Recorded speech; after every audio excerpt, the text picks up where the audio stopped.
bonjour à tous, soyez les bienvenus sur ce keynote du live virtuel, un keynote dédié au marketing digital et à l'accélération digitale.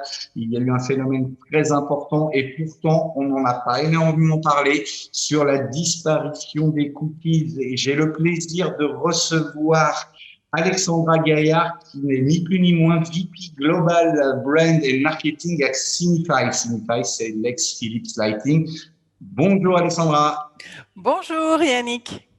Alors, cette keynote va être donnée en anglais et bien sûr, on pourra répondre, enfin surtout Alexandra, moi je ne sais pas grand-chose, surtout Alexandra pourra répondre en fin de session en live à vos questions, qu'elles soient en français ou en anglais. Je passe la main à Alexandra qui va nous parler donc de la fin des cookies. Je vous donne le titre, c'est What Personalized Marketing Strategy to Adopt in a Cookie-less World. Très bonne keynote. Merci beaucoup. Right. So, yeah, I'm very pleased to have the chance to talk to you about indeed this very important topic that is coming not only as a surprise, but we have to adapt ourselves when it comes to digital marketing and communication in general. So, Yannick was introducing Signify used to be Philips Lighting. This is the world leader in lighting for B2B and B2C. We own amongst the most important leading lighting brands in the world, like Philips, Wiz, or even Philips Hue. We have a worldwide presence across 74 countries, and we employ 38,000 people worldwide. And mainly our business is, of course, on the B2B side, but we are growing as well on the B2C area. And I'm very pleased to drive you today to this very important topic. So the objective is to look at, first of all, the reality. We are going through a definitive elimination of third-party cookies, and that's imminent. We're going to be sharing and discussing afterwards the 3 marketing strategies to face this cookie-less world. And finally, let's have a little bit of hopes and to see the reality as well, that this is not as dark as we could imagine. So to start with the elimination of the third-party cookies, that has already started. This is a representation of the search by browser, worldwide search by browser. And you see that, of course, Chrome owned by Google is the #1 with more than 60% of the global search traffic. But Safari and Firefox were the second and third most used browser in the world. And they have already blocked third-party cookies. So this is now planned in January 2022 by Google. So that means for us as a marketer, we need to definitely redefine the way we are reaching our customers. So before we go into the detail, I just also want to make sure that we're talking the same things, and that would be valuable as a session. So what are the web cookies that we're talking about? Web cookies are small pieces of data that is collecting when users are browsing internet, and it's stored by the web browser or by the user computer. So there are 2 types of web cookies, the first-party cookies and the third-party cookies, this last one being the ones that will disappear. So the first-party cookies are the ones that are hosted by a specific web domain, by a specific website. So as a user, when you're visiting that website, it's capturing some information. And the reason why it does that, and you usually have this now pop-up message about, do you want to consent to these cookies? It's aimed to enhance your experience when you are in that specific website, because it will remember your logins, your preferences, your shopping cart items. And therefore, when, as an example, you are a returning visitor, the journey that would be served to you, the content may evolve over time. So this is interesting because it's linked to a specific website. Now, if we look at the third-party cookies, it's a bit different. That's the same experience, but across website. So if you think of the 1-hour browsing that you're doing across website, this is where ad ad saver or social media sites are collecting the small pieces of data linked to these third-party cookies. So the reason of this is to be able to propose retargeting to customers that move from one site to another one. So as a marketer, of course, that's highly interesting because we could have access to prospects that are in the same targeted audience than the one that we have for a certain industry domain. Nevertheless, this is also a challenge when it comes to privacy, when it comes to intrusivity into your navigation and to be always retargeted. I'm sure that all of you as a user, you have experienced that. So the problem with the fact that third-party cookies would disappear is that today this is also very important because that's a way to get access to data that you have not necessarily collected as the marketers, but that allow us to do more customized, personalized approach on the message, on the proposition, or across the different channels as well that we will use to target prospect or customers.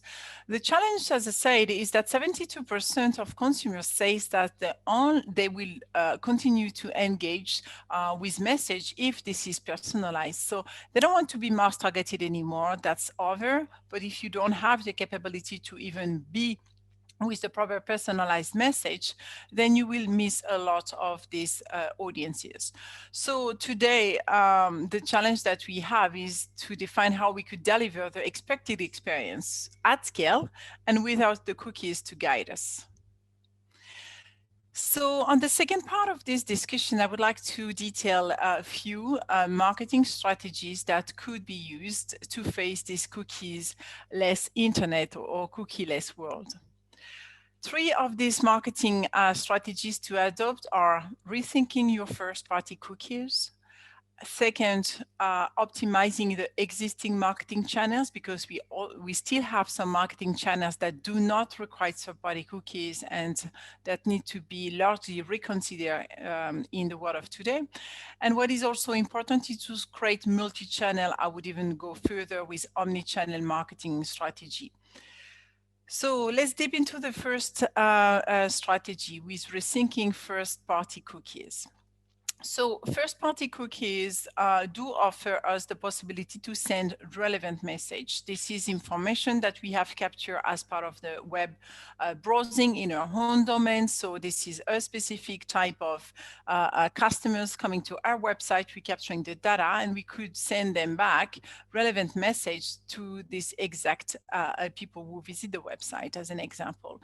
So there is another important element of the quality of this first-party cookie is that the people who visit your website already like you somehow. They already like the content that you have provided to them, and they think it's useful type of content. Plus, there is another trustful element, which is the fact that users feel that they are more in control of this access, data, and consent that they gave to you over their online experience because it was personal, it was on your website, except instead of being retargeted in another completely different environment that was not necessarily the internet environment that they have chosen, like AdWords. So what is important when you need to rethink your first-party cookie strategy is to think of education. You need to make it simple for customers to understand what you aim to do with the data that you are collecting. And I think more and more that customers are not eager just to let it go, but they need to feel that they are in control, and as well that you could explain very simply what you aim to do for them, how their experience would be enhanced, not due to the fact that you have been able to capture a certain amount of data. So also you need to rely way more on this first-party data to create your user profile. There are high quality data versus third-party cookies. Those type of first-party data are highly qualitative. And you need to use that to create more detailed user profile and use that for retargeting campaign. You need to build trust with the consumers that are visiting your website, prospect or customers, and to ask gradually more data.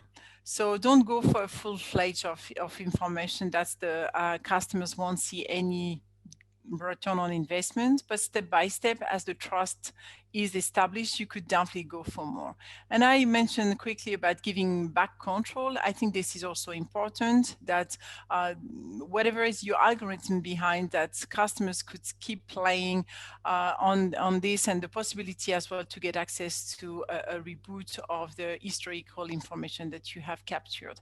This is one of the examples that YouTube is now offering. YouTube algorithm is based on the previous search that you have been doing, but you could also go back and start from day one.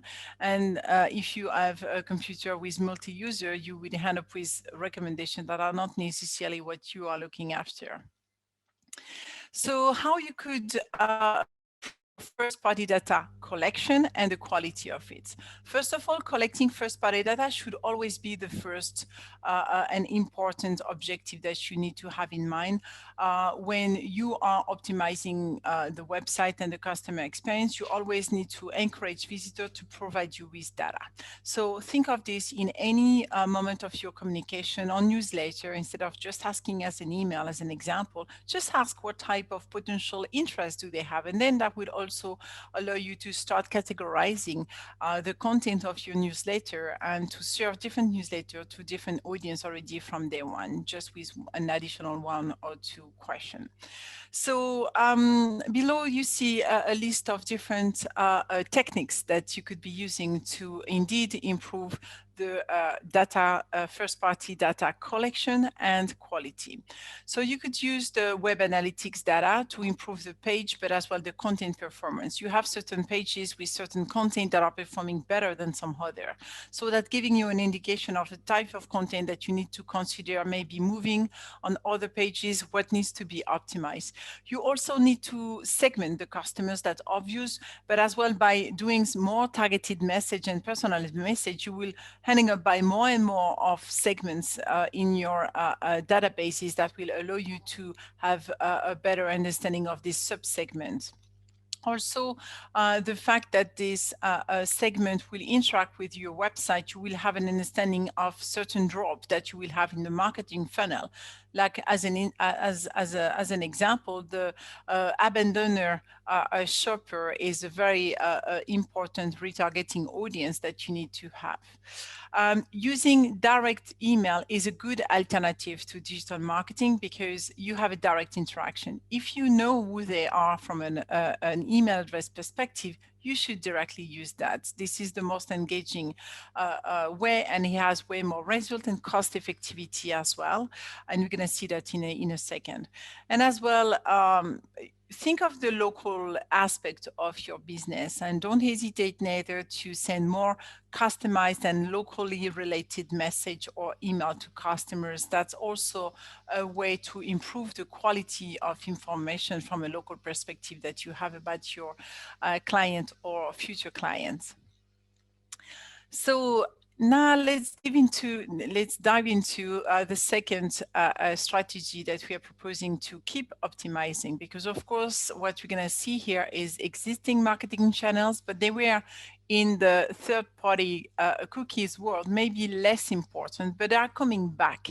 So first of all, that's required for marketers a mindset shift, in the sense that that was way easier to go to AdWords and to run ads to target new customers and to reach customers.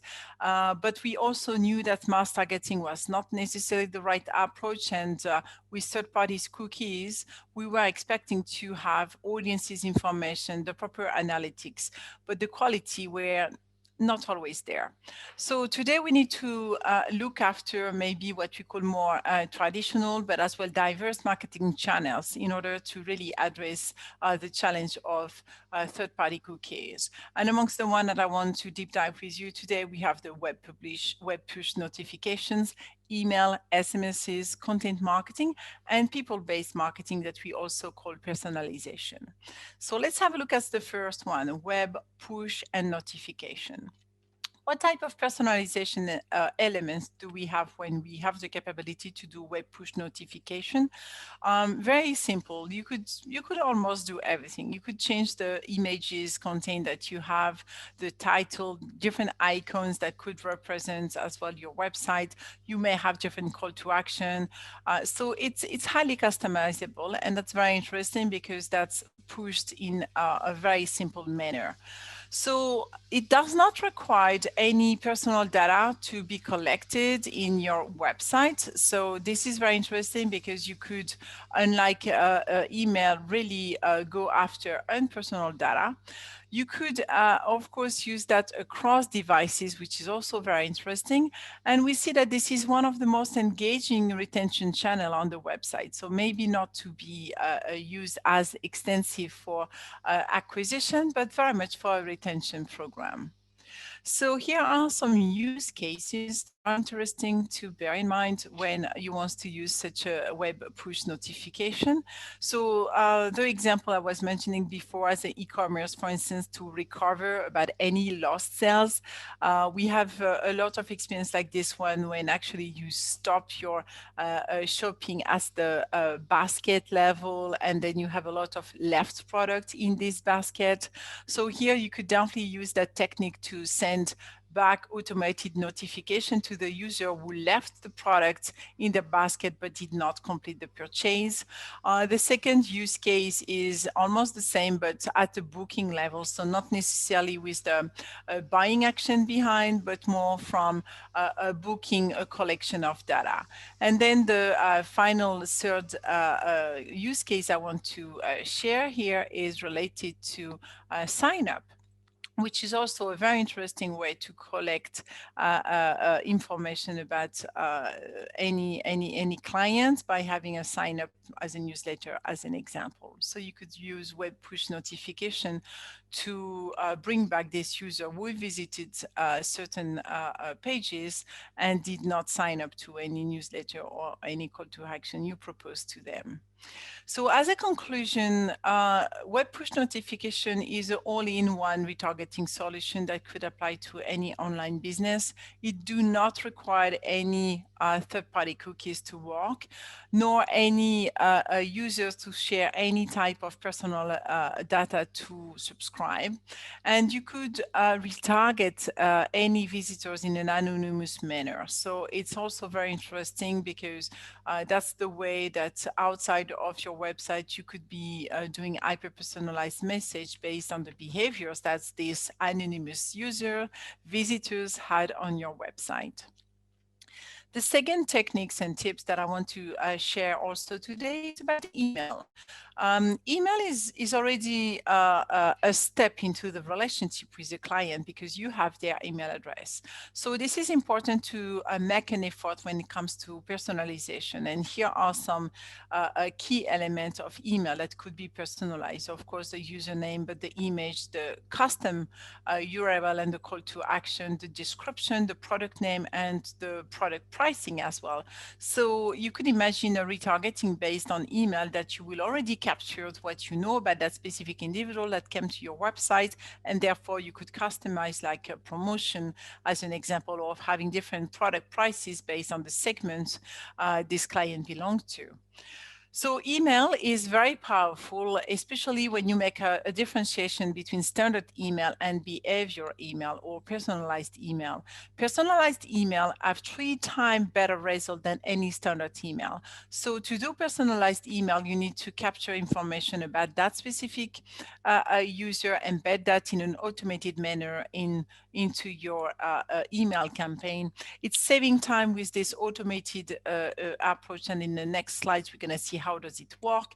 And it's really very interesting because it goes faster. It accelerates the buying journey. First, from the first interaction, because email has a higher click-through rate, but as well, you are already capable to retarget at different level and different stages of your marketing funnel, from the early engagement, but as well on the lowest part of the funnel, meaning the retention phase as well.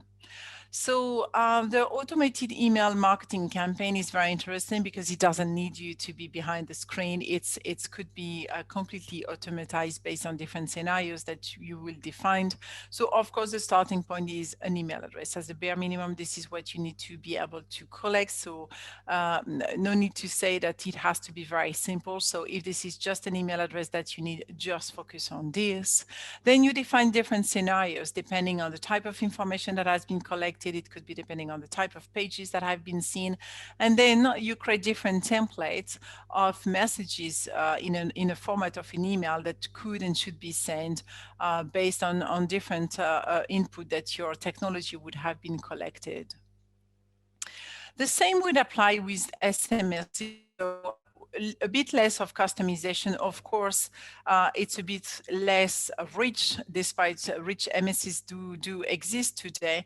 But there is a strong advantage of SMS is that there is a phenomenal open rates with SMS. It's not that usually you receive that from a lot of brands, a lot of potential brands that you want to interact with. Is usually with your friends, with your family, that you're receiving text messages.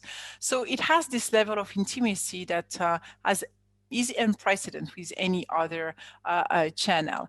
So the reachability as well is very high, because if you think a second, it doesn't require to have any smartphone. Anyone else who have a mobile phone could be reached on SMS basis. And as well, it's very convenient because it's short, it's display all the information. It's not that you have to open the email as an example to see the content. It's just popping up in your, most of the time in your home desk mobile screen.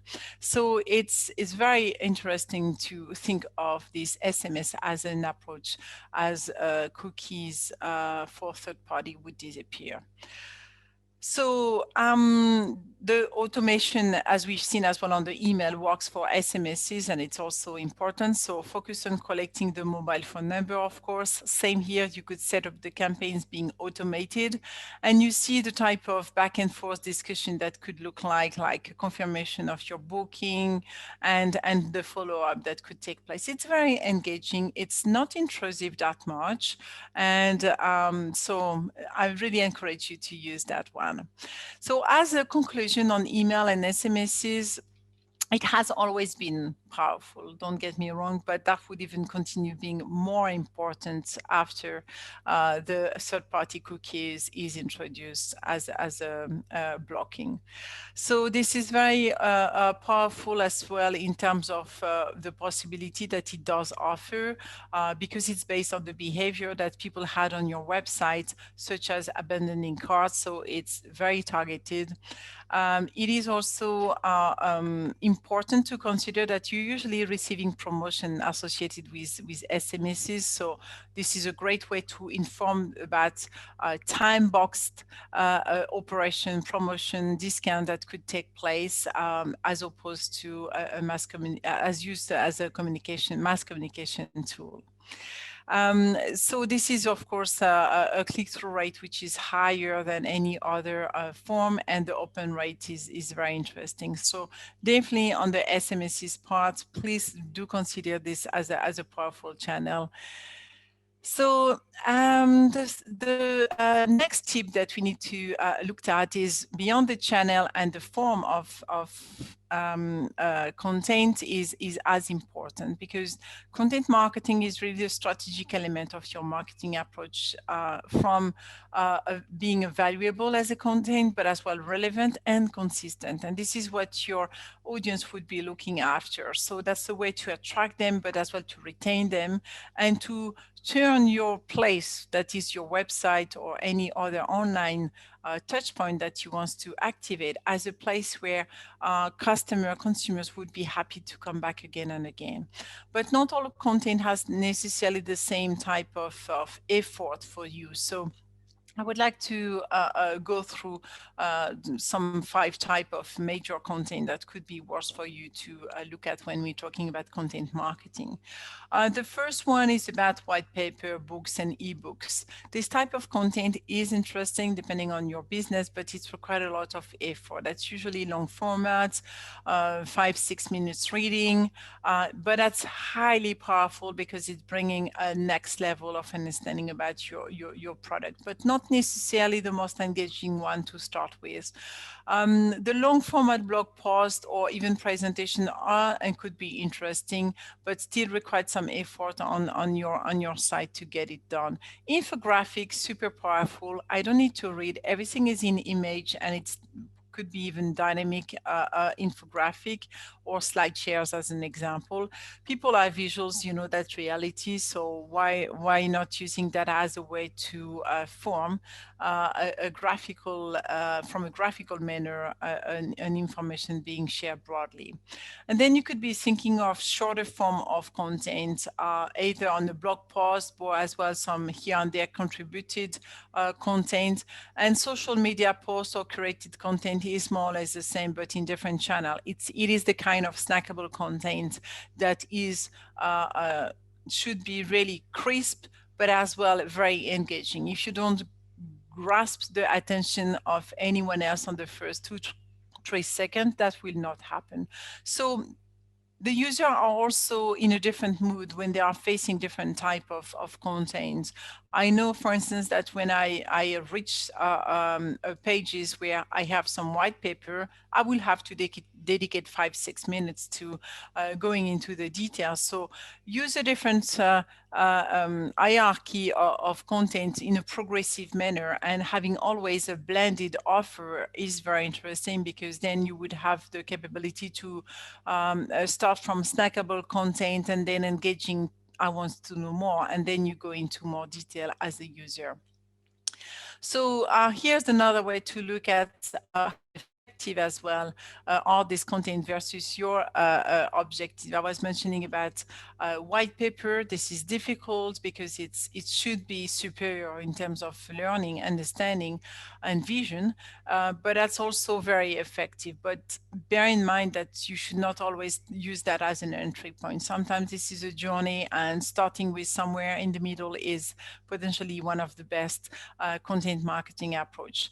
I would definitely spot some that I would not recommend you to use too much. Photos as very static, photos as versus video as an example. So anything else which is animated, it's always easier.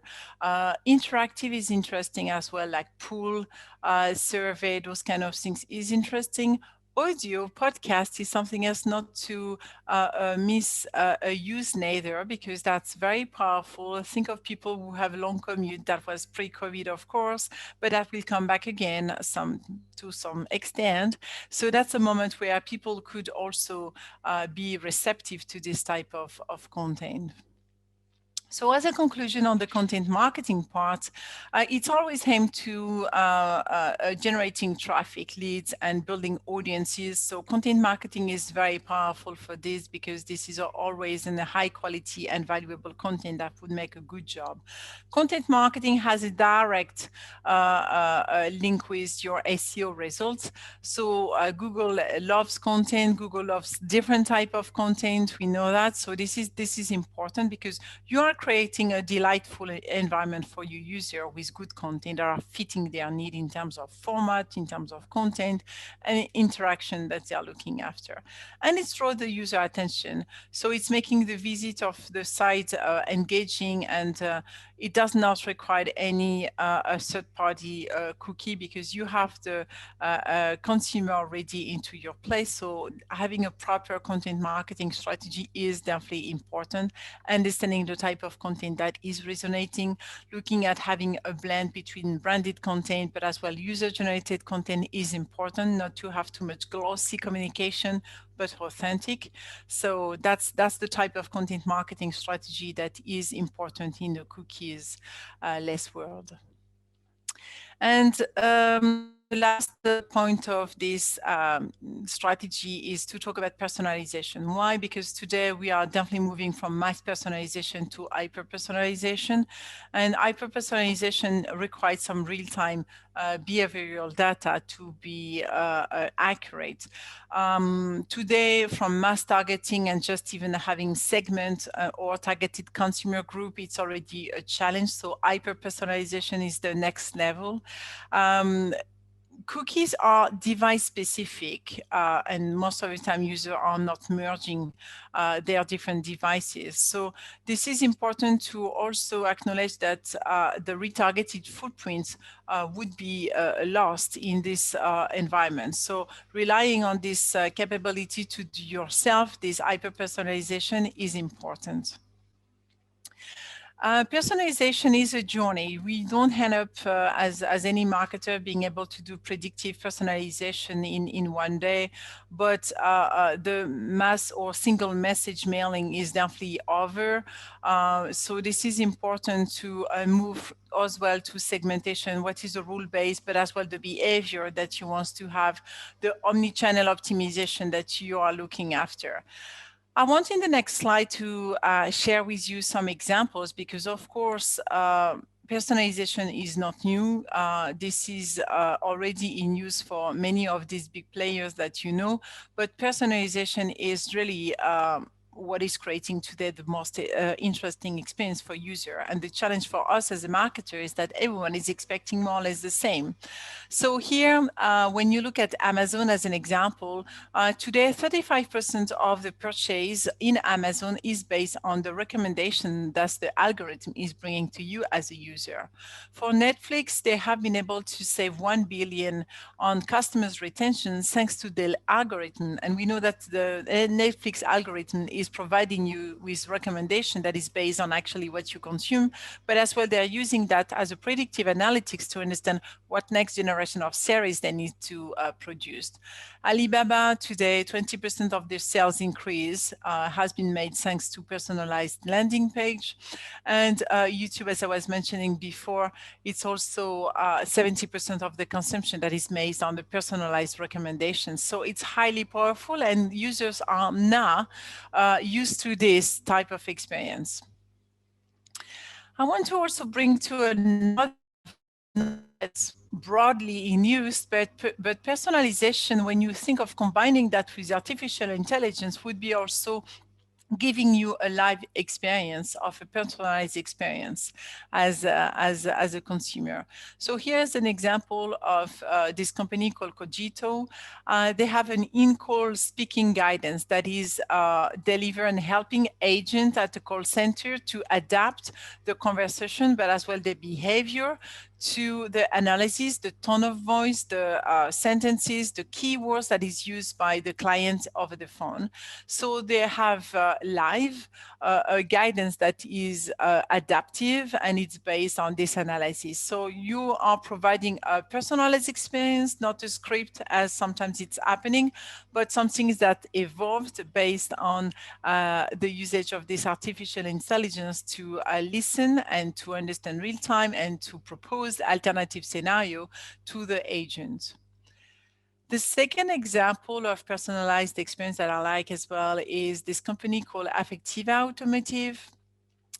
You see these two people. Let's imagine they are in a taxi, and actually the face recognition is analyzing what's going on in this taxi. So it would propose a personalized experience based on the cognitive emotion, the cognitive states, the emotion, or the reaction to the driving experience that the passengers are showcasing.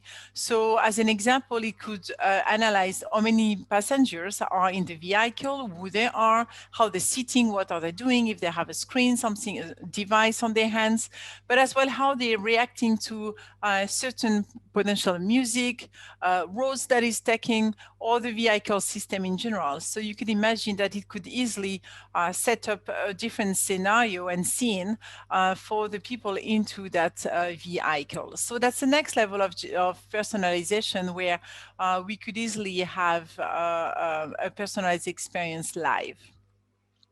So as a conclusion for personalization, it would definitely help with better messaging that would be more tailored and that would not just the cookies in the browser, but that would definitely have the capability to tailor creative message that resonates with the audience. We would have the capability as well with personalization to have an omni-channel approach because you have this rich target audience that is most effective both offline and online. You using the rich media and the right media at the right time for the right audience, and you are spending potentially less in media by focusing on the right target audience with that approach of personalized experience.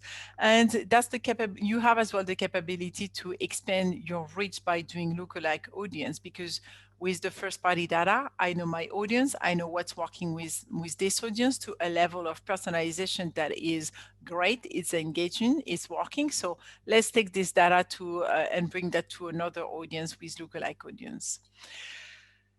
So that was the tips I wanted to share with you about the existing channel that we could continue using when it comes to challenge faced in front of these third-party cookies that would disappear. But what is also important, and the third strategy that I propose you to look after, it's really this multi-channel marketing. And it's something else that is not new, but it's kind of difficult to put in place, making sure that across web, email, social, and mobile, just to take few of these channels, you are creating a journey that is consistent for the different customers that are browsing, going through this journey. That's very important. And all this needs to start with your strategy, defining properly who do you want to talk to, what is the message, what is the engagement, what is the call to action, what is the strategy that your business is going after that you need to translate into your communication strategy. All this needs to be informed by data. You need to define what are the data points that need to be collected, the bare minimum, the first cycle of data that are needed to address your strategy and your business challenges. Of course, the technology is an amazing enabler, and you need to be technological savvy, of course, as a marketer, but ideally as well to pick and choose the technology that will help you with the collection of the first party data. And finally, in all this process, you always optimize the results. So you will not make it right from day one, but you need to always to have this optimization. So it is very important that you don't depend too much on third party cookies in that strategy, in the data point that you aim to have. If you bet your strategy on always paid media targeting based on third-party cookies, I mean, that's really the time to bring that home, because otherwise your digital marketing strategy will fall short. So all this is okay. Marketers just need to adapt. The cookie-less future is not so dark, because actually at the end of the day, that will also bring new opportunities. First of all, one of the great opportunity is to rethink how we run, target, and optimize campaign. Of course, it was way easier to go with paid advertising at scale. You could do that. You were relying on your media agency to run the show. Now it's also required to go back to more potentially traditional channels, but they are not less powerful. They are just different, but they are creating as well a trustful environment with your either client or prospect. It is important to better understand the customer's expectation and to respond accordingly. That's not new. This is also the chance that you're going to have when you use social media and you have social media monitoring and listening tools, because your customer expectation will surface easily. They would be vocal, and you need to use that to respond in the right manner. People are seeking a balance between privacy and personalization. GDPR is in place now. It's growing across the globe. That's not only in Europe, but as well in the US and starting booming into other area of the world. So that is just the new generation of communication environment we're going to be into. And at the end of the day, that's also giving a better balance between I want to have my private environment, but personalization is also what I want to get as a user. So focus on being genuine and building trust with your customer is very important. We've seen that on how from first party data acquisition strategy, you need to be ambitious, but you need to start somewhere so that the trust would allow you to step by step have more access to data and turn this data into insight and relevant experience for this customer would definitely get them to share more with you. So, and as a conclusion, I want to draw you with a figure, which is 80% of consumers are more likely to make a purchase from a brand that provides personalized experience. So I associate personalized experience and cookies less work together because that's one of the challenges that we're going to be facing. But at the end of the day, you will have better data on your own by yourself to serve customers with a better experience. So yeah, I would love now that we have a discussion, and I will stop sharing my screen. Merci. Thanks a lot, Alexandra. J'ai appris beaucoup de choses. Merci beaucoup. On va passer tous les deux en session live et vous allez pouvoir répondre aux questions que vous aurez sélectionnées puisque tout au long de cette keynote, les gens ont pu poser des questions. On se retrouve tout de suite tous les deux en live. À tout de suite. Super. À tout de suite. En live avec Alexandra. As you noticed, I switched to French because Alexandra is French speaking. So you can still ask us any question you want in the box question. And now I leave Alexandra answer to the first question. Ok, bonjour à tous, ravi d'avoir pu avoir une session avec vous et on a une première question concernant la stratégie de SMS pour avoir des chiffres concernant les bonnes pratiques pour pouvoir connaître la fréquence à laquelle on doit les utiliser. Parce qu'en effet, ça peut être très intrusif et pour éviter que des utilisateurs unsubscribe. L'industrie standard, c'est à peu près entre 2 et 6 SMS par mois. Maintenant, chaque audience est différente. Donc, je dirais que c'est un petit peu ce que vous devez prendre en proxy. Ce qui est vraiment important, c'est aussi d'adapter et aussi d'adapter à quel moment et pour quel stage du funnel on utilise ces SMS. Si par exemple vous avez un abandonneur de shopping cart, c'est vraiment très chaud comme contact. C'est quelqu'un qui peut être retargeté 2 fois en 24 heures pour vraiment aider à la conversion finale. Si on est plutôt dans les phase initiale du marketing funnel, de l'awareness, etc., je pense que c'est plutôt vraiment important là de construire vis-à-vis de votre audience, quelle est la bonne fréquence, quel est le bon moment de la journée. Et ça, malheureusement, seulement les premiers essences pourront vous le dire. Donc, basez-vous sur entre 2 et 6 par mois, mais surtout, apprenez dès les premières interactions ce qui fonctionne avec votre audience en particulier. Parfait. Bon, on le sait tous, hein, content is king. On en a parlé tout à l'heure. Donc, le contenu marketing est essentiel, mais alors, comment on peut l'obtenir à un coût effectif? C'est une question importante en termes de stratégie et de budget.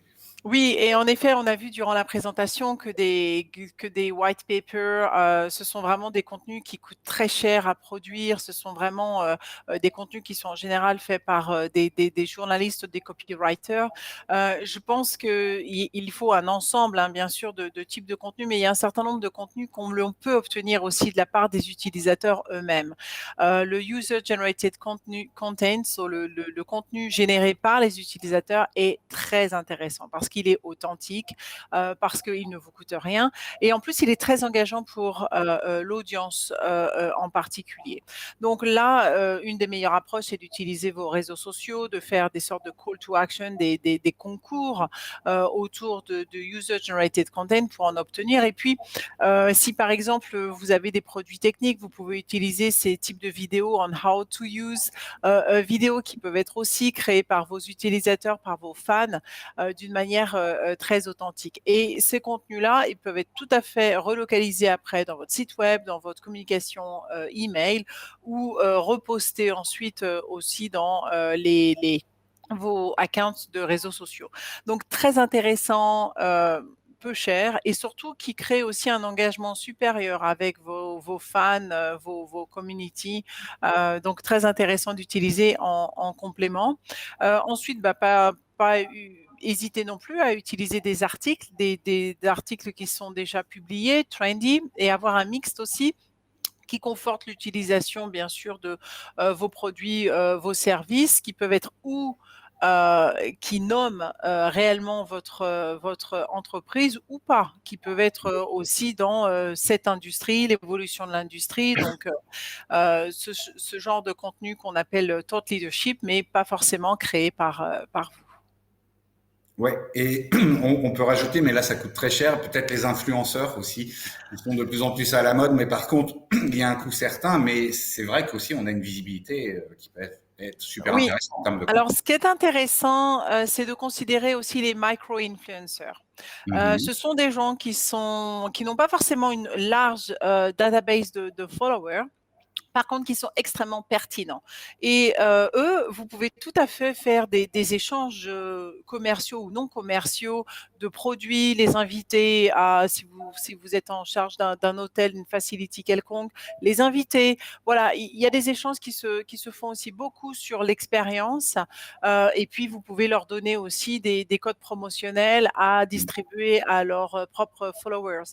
Là, ce qui est très important, c'est plutôt de trouver une adhérence, une adéquation entre vos services et réellement à qui ils parlent. Si vous cherchez des hommes sandwich avec les influenceurs, on a bien appris que ça ne marchait pas très bien, tant qu'il n'y avait pas cette cohérence, et de moins en moins d'influenceurs crédibles vont également dans ces univers où finalement ils vont faire la promotion d'un produit X ou lambda. Là, en l'occurrence, il faut beaucoup d'argent pour les motiver, mais les micro-influencers, ceux qui ont entre 5 et 10 000 followers, si on regarde sur Instagram, très crédibles et très intéressant de travailler avec eux. Ah, alors, je suis un micro-influenceur, sans le savoir, mais sur LinkedIn. Exactement. C'est pas tout à fait Insta. OK. Alors, on va voir s'il y a une ou deux questions à venir. Et autrement, eh ben, on va se séparer là. En tout cas, merci dans tous les cas pour cette super intervention, super qualitative. On a fait connaissance sur LinkedIn. Donc, vous voyez, les réseaux sociaux, ça sert aussi à ça. Je vois qu'il n'y a plus de questions. Je vous laisse le mot de la fin, Alexandra. Et en tout cas, je vous remercie, mais vraiment, pour cette intervention super qualitative. Vraiment. Et puis, le coup qu'il laisse, ouais, c'est quelque chose. Moi, je l'avais vu venir, mais c'est vrai que j'en entendais plus parler. Mais ça va vraiment avoir une incidence importante. Ça, c'est sûr. Oui, et puis j'avais vraiment à cœur d'en parler aujourd'hui parce que je pense qu'on n'est pas assez prêt en tant que marketeur. C'est difficile parce qu'en fait, les stratégies sont en train de se monter, les tactiques sont en train de se monter. Donc, je dirais que en mot de la fin, ce que je voudrais dire aux personnes qui participent aujourd'hui, c'est rester à l'écoute. Aujourd'hui, on a vu quelques techniques. On n'est pas les seuls. Tout le monde a été impacté dans le monde du marketing et de la communication marketing digital. Donc, ce qui est important, c'est vraiment dans les mois qui viennent de regarder quelles sont les solutions qui se mettent en place, les alternatives qui se mettent en place et être capable d'aller rapidement implémenter cela parce que janvier 2022, c'est demain et il faut vraiment adapter, en particulier les compagnies qui basaient énormément leur campagne marketing sur du programmatique et de l'advertising parce que là, on va avoir accès à un monde qui va être vraiment différent. OK. Ben, vous avez répondu à la question que j'allais poser. C'est quoi? Il faut être prêt quand? Et ben voilà, 1er janvier 2022. Voilà. Ouais. Merci. Merci Alexandra. Tout de bon pour la suite. Et puis à tous, merci. Merci beaucoup. Bonne journée. Au revoir.